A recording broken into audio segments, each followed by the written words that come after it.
would a wealthy individual be interested in whole life? This gives him the ultimate ability to leverage his money in two places at the same time.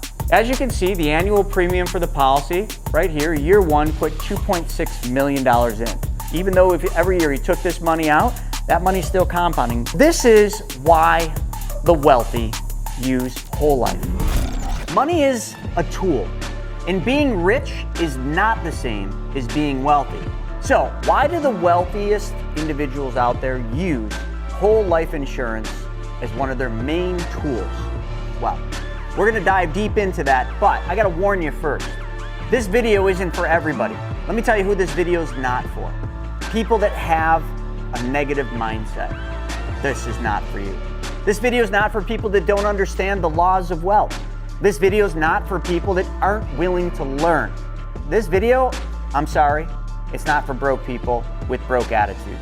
So for the rest of you, this video is gonna be pretty incredible because I'm gonna talk to you about why the wealthiest families in history have used a product that a lot of you don't like and don't also know much about called whole life insurance.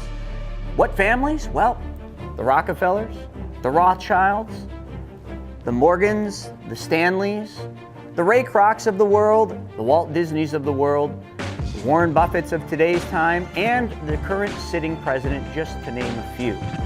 If that's not enough, well, dive a little deeper and you'll find that list keeps going on. So we're gonna get into a vehicle that you've been told is a terrible place to put your money. However, I'm gonna quote Will Rogers on this one. The biggest problem in America is not what people don't know. The biggest problem is what you think you know that just ain't so. My name's Chris Naugle and this is What Now, What's Next.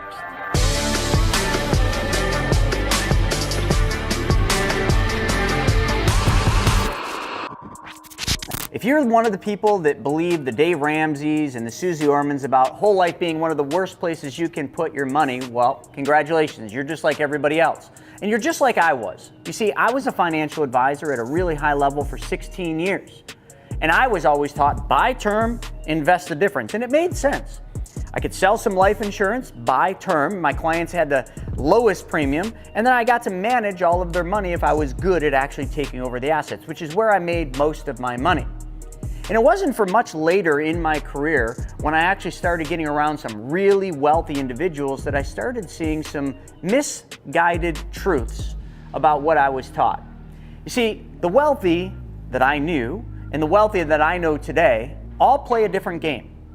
And the game is very different than what I was taught when I was an advisor. Now, if you think the wealthy are buying term and investing the difference, well, you've got a very small portion of that story correct.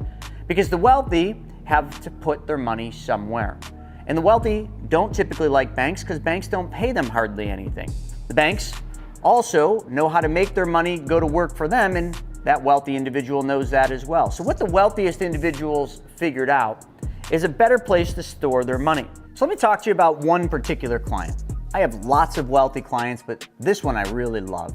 And it's not because he's got a lot of money, it's because of his attitude and what he does. He's a big real estate developer, has hundreds of development projects and all sorts of stuff, but let's get down to it.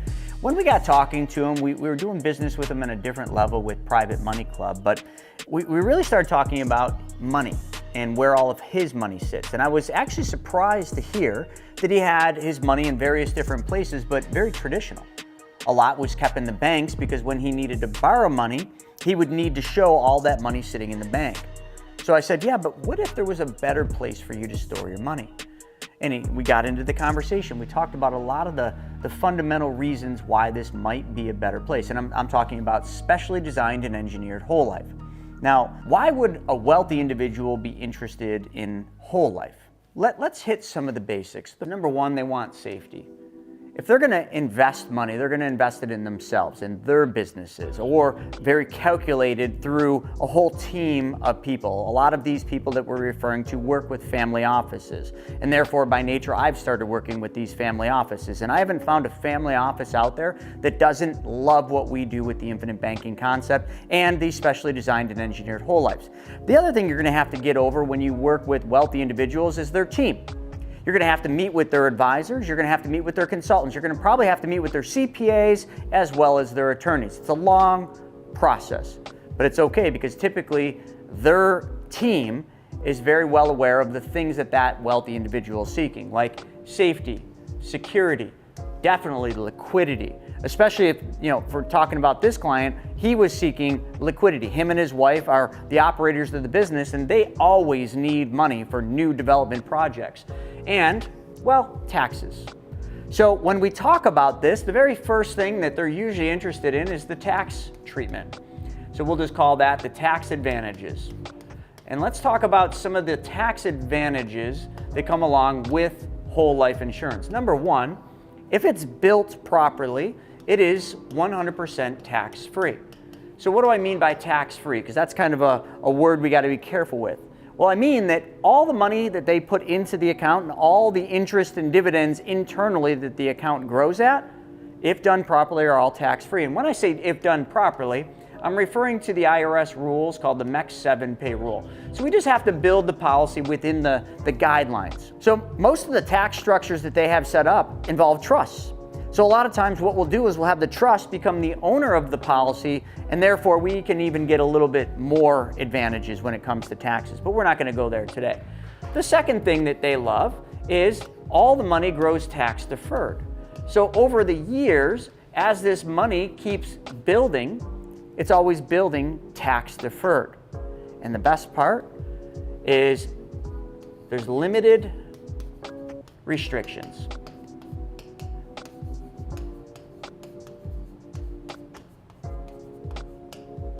So what do I mean by limited restrictions is a lot of them can find tax-free or a tax-free environment through a Roth IRA. But most of these wealthy individuals, their income's far too high to qualify for a Roth because they hit the phase-out limits. So this gives them all the advantages, a tax-free environment, gives them tax deferral, and all with limited restrictions on how much money they can put in. They can stuff as much money as they want in as long as they get qualified for it. So from a tax standpoint, they love this. But let's go a little deeper. There's some more things that wealthy individuals like, and this is where the average person may or may not understand what we're going to talk about, liquidity. So when I say that word liquidity, what do you think about? You can go to your bank, take your hard-earned money and deposit it, but then if you need that money back, I don't know, let's just say in the next 30 days, you can go back and you can take that money out. That's liquidity, right? Well, do you think wealthy people are concerned about that? Absolutely.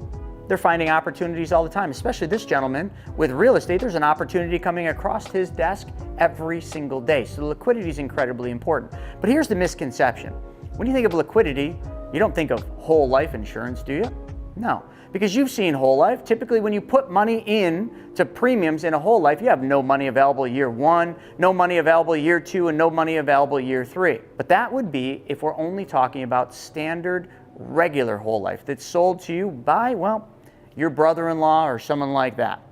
We're talking about specially designed and engineered whole life, very much like a bank would operate. See, banks are the #1 purchasers of whole life, and if you haven't ever seen it, it's called BOLI, B-O-L-I.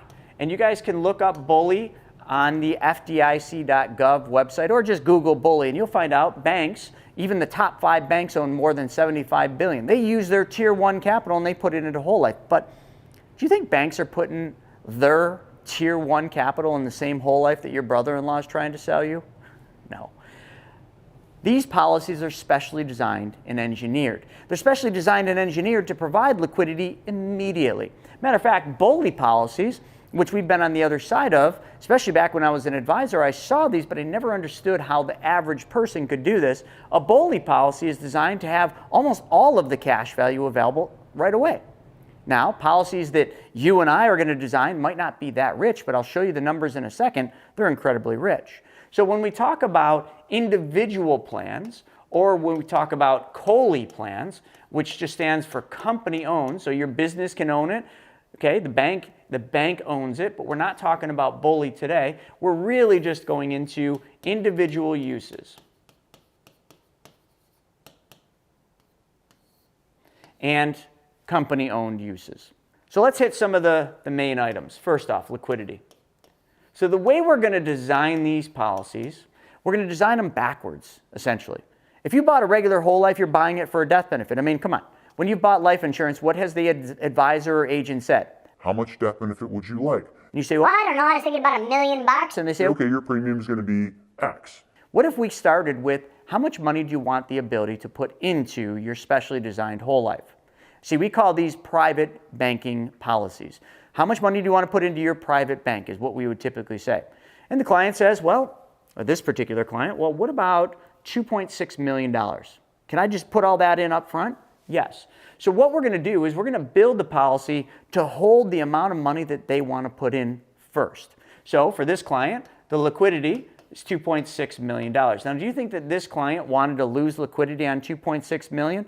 Absolutely not. Matter of fact, this client wants to put the money in, and then as soon as he's got a deal, he wants to take that money out. And then after that, one of his concerns was he still wanted to put money into the policy, but not to the tune of $2.6 million.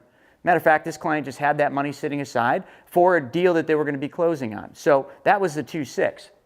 Every single year, this client came up with $300,000. They wanted to have the ability to put a max of $300,000 into the plan. So that's how we built it. We built the policy to hold $2.6 million. We call that a dump in. And $300,000 a year in premium deposits. This is how we designed the policy. And in a second, I'll show you the liquidity because it's more than 90% right out of the hole. So in the first 30 days, this client did indeed take a loan from their policy, and they took a loan for roughly about 90% of the money that they put in. Now, it's not 100%. And it's not going to be 100% in year one. It's probably not going to be 100% in year two. But in the first couple of years, it's going to be more than that. So I want you to see the numbers in just a second and understand that you're going to give to get. This client understood that. They didn't need 100% of the money. And unless you're one of those people that goes to the bank and goes in and makes your deposit in the bank, but before the end of the year, you go back to the bank and you say, yes, I'd like to take all of my money out of the bank, just to say that you could. You see, most wealthy individuals have a little bit more money and they don't need to play that game. So if you're one of those that puts money in the bank and immediately takes it out, this isn't for you. So they're also focused very much on guarantees. It's the reason they keep money in banks. They don't want money in banks, but they need a guarantee on their money. Banks are paying them less than, right now, even ultra wealthy are getting less than 2% in most cases. Maybe the oddball's getting 3%, but it's not guaranteed. It's a variable rate. Plus, every single year, these mutually owned insurance companies that we use for these designs, they pay dividends. Matter of fact, the company that we put him with had paid dividends consecutively, never missing one, for over 160 straight years. So this is something that was incredibly, incredibly important to this client. They wanted a guarantee on their money that was more than what the bank was. Well, we came in with a guarantee that was almost 3 times what the bank was paying him. And not only that, with dividends, we came in where it was almost 5 times more than what the bank was paying him. The other thing that this client was very, very concerned with is they wanted not just liquidity, but they wanted the ability to still earn interest on their money even if they were using it. Now that doesn't even sound real, right? But it is. Because let me talk to you about one of the ways that we design these and the way that whole life works. Matter of fact, this is just about all whole lives. This client could not only put this amount of money in, but they could also take this money out. And now when we take it out, we're going to take it as loan. So I'm just going to call this loan features. So when you think of a loan, you think of a loan as a bad word. Oh, you got to pay it back. But when you take a loan from a whole life insurance policy, especially the ones we design, that loan is the insurance company advancing you part of your death benefit. So in a second, we'll see what the death benefit is, because the fourth thing we're going to talk about is going to be legacy, which is where the death benefit comes into. So legacy is the death benefit. Okay, we can all understand that. When you die, a death benefit's paid. But the insurance company also allows you to use your death benefit while you're living. So let's talk about that. Person puts $2.6 million in, and they're going to take a loan immediately for that money. Is that, if they put 2.6 in, now let's just say they put 2.6 in, and I'm just going to ask you guys, 2.6 million in, and then let's say they take 2 million out. How much is left? Most of you are thinking, well, 2.6 minus 2 million is 600,000, right? That's how much you think is left in the policy. Wrong.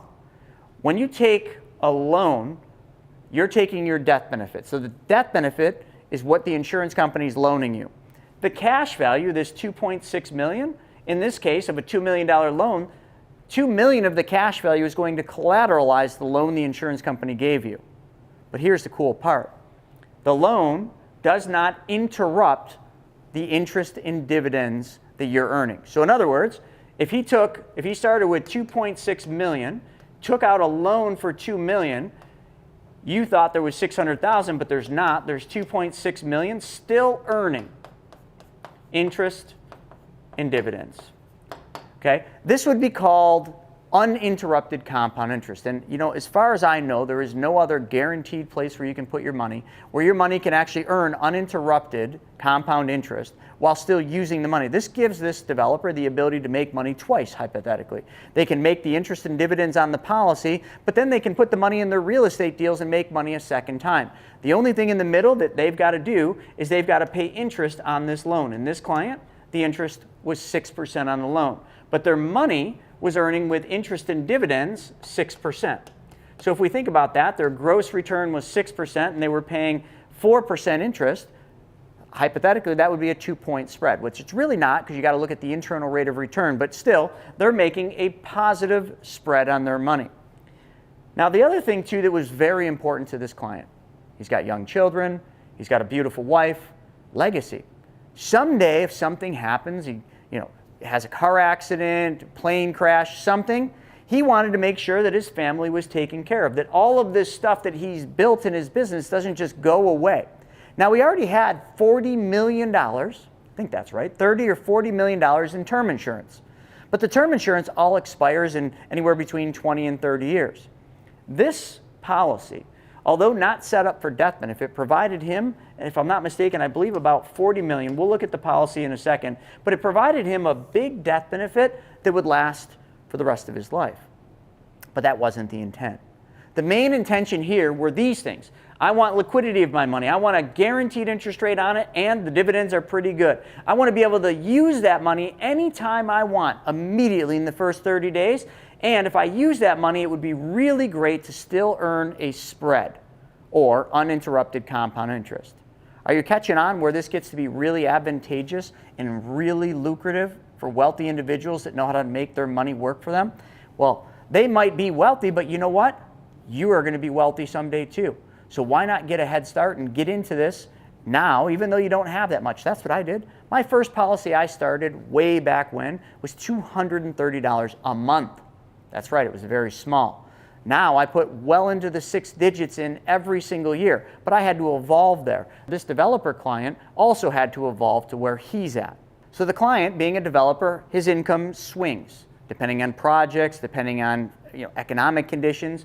So when he put the $300,000 in, this was his annual premium deposit that he wanted the ability to put up. He didn't want to be locked into just that. He wanted some flexibility. So we can build a lot of flexibility into the plan, up to 90%. So in other words, if he starts with $300,000, in a bad year, he could have the ability to reduce that down by as much as 60 to 90%. And then when things get better, he could come back and start putting the 300 in, but he could make up whatever he didn't put in the prior couple of years, as long as he follows some simple rules. So the flexibility was another really important thing. So I'm going to squeeze flexibility in down here. So you can see these were the most important things for this particular individual for his policy. But this won't be his last policy. So I want to talk about a couple other things that were very important to him, but also will be very, very important to him in the future. So another thing that was important is, remember back when I started, I talked about what this client does. He's a developer. So he's always taking loans from banks or institutions, and they always want to see, well, what's behind the curtain? How much money do you got? They love having money in the bank. That's why he kept so much money in the bank.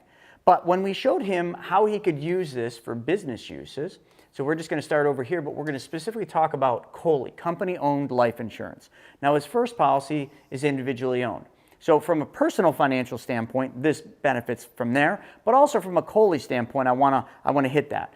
So number one is the cash value in a whole life. And specifically, I am saying whole life. So I'm not saying IULs, I'm not saying VULs, because they're not looked at the same by banks. But cash value of whole life holds a very high priority. So when you put them in order, if you were to look at a personal financial statement, and if you don't know what that is, it's basically a form we're all going to fill out at the bank that's going to list our assets, our liabilities, and then show what our net worth is. But on the asset side, what banks love on a personal financial statement is cash in the bank. So that's always priority number one. If you got cash in the bank's happy. But you know what else banks love? And it's usually line number 2 on a personal financial statement, cash value life insurance. Why is that? Well, if you remember, I said banks are the number 1 purchasers of whole life in the world. They understand that the cash value is guaranteed. They understand that if that person dies, there's a death benefit paid out. They understand the pecking order and the importance of cash value. So therefore, they look at the cash value almost the same as they do cash in the bank. For somebody like this client who needs to have that to be able to entice the banks to want to lend more and more and more money for development projects, having cash value in a whole life policy satisfies the bank's requirements from a personal financial statement. Now, not only does it satisfy from a personal financial statement, let's just say this client took money from his business account.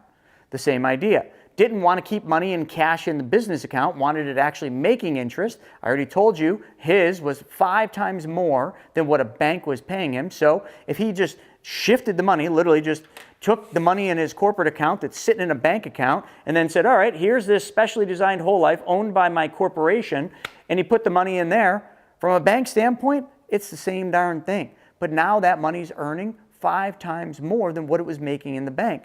Now, is that making sense? So from a business or an individual standpoint, the cash value in a whole life has priority. Now, let me go into another thing as we kind of talk about this, because we could just keep going into the benefits. A couple other benefits that maybe weren't as important for this client, but I'm sure he thought about it, is all of the money in cash value in a whole life policy is protected against judgments and liens in most states. So if somebody slips and falls at one of his development sites or one of his properties, this money is protected because he is in a state that is protected. Not only that, this gives him the ultimate ability to leverage his money in 2 places at the same time. So when I work with some of these wealthy individuals' teams, I definitely don't wear a suit. I might not wear a ball cap, but just a shirt like this. A lot of times, their attorneys, maybe their CPAs, maybe judge me a little bit right out of the hole. But I will tell you is once we get into it, I'm a nerd with this stuff. I study infinite banking concept. I study whole life. I know the ins and the outs of this. I've been doing it over 20 years now. This client's team was a phenomenal one. He had an unbelievable attorney. He's got an unbelievable tax team, not just tax professional, tax team. And he's also got people he works with on a consulting side from his trust. We haven't gotten there yet, but when I worked with his team, it was incredible. Because once they saw the reasons why we were doing this, instantly, without too much force or anything else, once we demonstrated how this works and they went through their normal questions, they loved it. They got it. They didn't sit there and try to poo-poo on it and beat it up because they didn't have anything to gain. It's not like it's not like me fighting against a financial advisor that's trying to sell them an IUL. That's a tough game because the advisor's always trying to make a big commission. This person's team, they were all on retainer.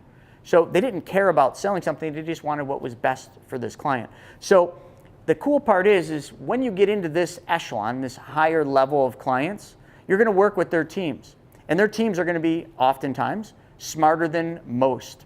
And they're also going to have more in-depth knowledge. And they understand this. They understand whole life, and they understand its uses. They may not understand what infinite banking concept is, but that's an easy thing. We just explain, put the money in, and we take the money out, and we use it to make more money. They all get that. So what I thought I would do is just show you the plan design that we came up for this developer. Here it is. As you can see, the annual premium for the policy, right here, year 1, put $2.6 million in. Now I've got a couple columns. Don't get too hung up on the numbers. I wanted to show it all. We've got the guaranteed column. So the guaranteed cash, he puts $2.6 million in, guaranteed, no ifs, ands, or buts. He's got $2.349 available in the first year. But if we come over here to what we would call it the projected or the non-guaranteed cash value, you can see it's $2.395. So it's slightly more, but not a lot. Now what is the difference between guaranteed and non-guaranteed? It's one thing. And it's a dividend. The only difference is this column. So the difference between the guaranteed and non-guaranteed comes down to the dividend that the insurance company pays. And they pay the dividend one time per year. The interest is calculated every single day on a compounding basis. The dividend's paid once a year at the policy anniversary date when that is declared. So here, these are the dividends the client makes. But again, puts $2.6 million in, guaranteed to have access to $2.349, and if the dividend's paid, $2.395. So you can see that's a negative use of the cash in the first year because you can't use all of it. The client knew this. That's what the takeaway is. Could not use 7.86. Oh, and by the way, if this client passed away too early, as you can see, the death benefit, $52 million. That's right, this client's relatively young, in his 40s. But let's carry on. So the second year, and I actually got the amount wrong, it was $400,000. The second year, the client wanted the ability to put $400,000. I said 3, but so just use it. 400, and the minimum on this particular plan is $275,000. So max is 4, minimum 275. And you can see, and there's an important thing to talk about here, in year 8, you can see how that drops. It goes from 4 to 275. I'll cover that in a second. But let's just go to the second year. So the first year, and I can tell you the client already did, put the $2.6 million in and took $2 million out. That was his first play. And he did it immediately in the first 30 days. That $2 million went to work for him in a real estate development deal. So $400,000 will be the second year's premium. So puts in $400,000, guaranteed to be able to use $397,000. So less than 1% of non-usable money. That's guaranteed. But if we go over here to the dividend, that year, this would be after the first year, the dividend would be $46,077, assuming current assumption and the dividends are the same as what they were the prior year. That client now puts in $400,000, will have access to $448,000. So I want you to really focus on that, because every wealthy individual understands this, and so should you. How many of you would love the ability to put $400,000 into something and then immediately that year take out $448? Put in $400, take out $448. Does that sound pretty good? Well, it should, because that's a cash-on-cash return of 12.2%. But see, it gets better. The next year, this wealthy individual puts another $400,000 in. That year has the ability to use $443,000. Now, it's a little less, and there's a weird calculation that this insurance company does, but that would be 10% cash on cash. We could keep going. The fourth year puts in $400,000, could take out $472,000, then $476,000, then $506,000, then $525,000. Now, that brings us to the seventh year. Now I want to talk a little bit about this design. To make this all work and to dump $2.6 million in, we had to buy a bunch of term insurance in this policy. So it's very important to understand that we're never going to keep the term insurance on the policy after its usable period is done. We don't need it after the seventh year because of the Max 7 payroll. We have to have term insurance. The death benefit needed to be at a certain level based on IRS rules for 7 years. So in the 8th year, right here, we're going to drop the term insurance. We're literally going to drop $29 million $29 million in death benefit. Now, that's not a good thing for some people. He could keep that term on, but that's not the way we design them. We want efficiency. We want the maximum cash value. So what we do is we drop the term. So now his death benefit goes down to $25 million, but it will continue to climb as time goes by. But now I want you to look at something. The 8th year, the most this client can put in is $275. That $275 grows that year by $483,000. Now, you didn't hear that wrong. 8 years in, all this money's been compounding uninterrupted. I already told you that. So even though if every year he took this money out, that money's still compounding. Yes, he's got to pay the insurance company an interest rate, but it's still making a spread. Puts in $275 the 8th year. Has the ability to take out $483,000. I want you to tell me any wealthy person that would not understand that. Heck, I want you to tell me any one person that doesn't understand that. The math is quite simple. This is an illustration right from the company, which is why we've got all these cool little disclosures down here, explaining cash-on-cash return, explaining information about the non-guaranteed values. The non-guaranteed values are non-guaranteed because the dividend is not guaranteed, but the guaranteed is. and that guaranteed interest rate will be paid for the rest of this client's life.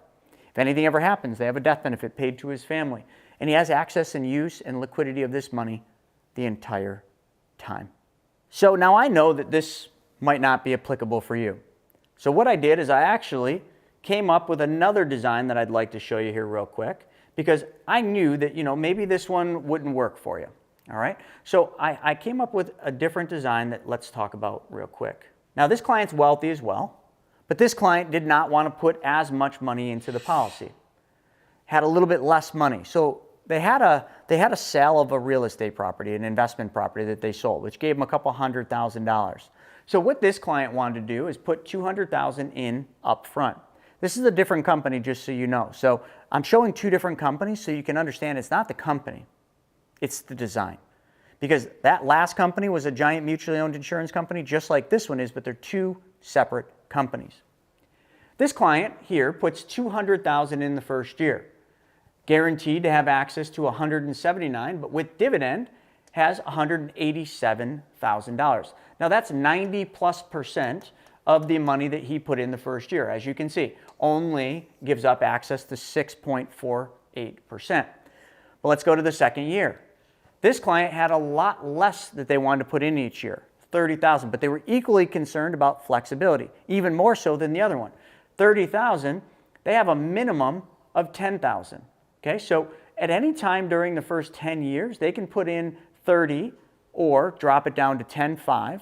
They'd have to make an extra PUA deposit of about $120 a year to keep that option, but they can do that.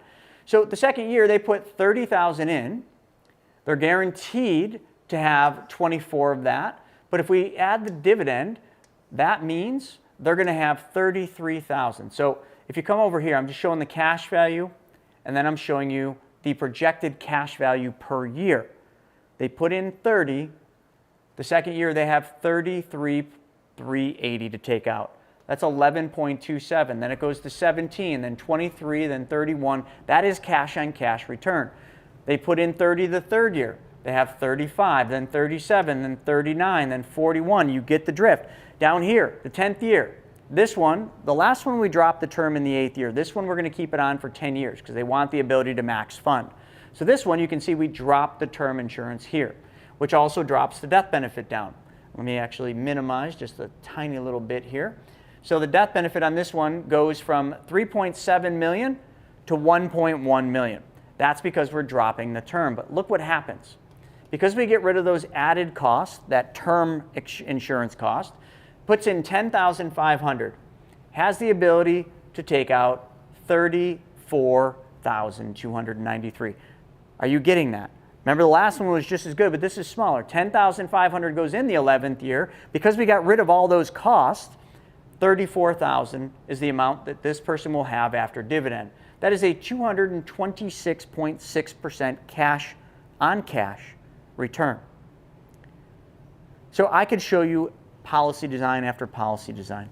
I could show you how we build these to do this. And I'll tell you the one thing that you need to do, and we'll put another video up in a second. The one thing you have to do to be able to design policies the way we do so that our clients have access to cash is we have to design it so that we make a heck of a lot less money. So the average brother-in-law that would sell you a regular whole life, remember the one that has no money in year 1, no money in year 2, barely any money in year 3, if any, that advisor or that brother-in-law made a bunch of money in commissions. That's what Dave Ramsey always talks about. Oh, they're overpriced. The only one making money is the agent getting it in commission. Right. So to design this policy right here, we're taking roughly between a 60 to 90% cut in our commission. I'd have to do the math, but this is about a 90% cut in commission. And that first one for the developer was actually definitely an 89% cut in commission. So we make 60 to 90% less money than your brother-in-law does. We're both doing whole life. Okay, some would say, both of us are doing the same thing, but we're designing it so that you have liquidity, access to your capital, better growth, because we're stripping out all the cost. We're stripping out all that cost of insurance that comes with the big old death benefit, and we're focusing on you building your own banking system. And then from there, the other part that we teach, and you can watch all my videos on YouTube. So right now, if you like this, right at the bottom, why don't you click that subscribe button? It's right here. Yep, pretty colors. Click that and subscribe. And then also right up here, the little bell, looking into the light, smash that bell so you're notified every time we put another video up. If you're just seeing this for the first time, great, welcome. But there's a whole lot more, because all I talked about today was just the policy. You see, the infinite banking concept is the process on how we actually use the policy, and that's a whole nother topic, but we're not going to get into that today. So folks, this is why the wealthy use whole life, and this is why you should use it as well. Our team would be more than happy to design a policy like this for you. We would be more than happy to work with your team. We can educate your team, we can show them all the things, and we can help design your financial situation to be exactly what you want using non-traditional asset classes like this. So if you want to do that, the first thing I need you to do is I need you to watch a video. So right here is another video I want you to watch, teaching you all about the infinite banking concept, because the policy is just one thing, but the process is the next thing. So watch this video on how you can be your own bank, which will teach you the infinite banking concept. I hope you enjoyed today. This is What Now, What's Next? And you know what? I kind of know what's next for you. We're going to be talking, aren't we? Yeah, I know. Pretty exciting stuff. So book a call after you watch the video with us. We'll put the link right down in the bottom, and we'll see you next time.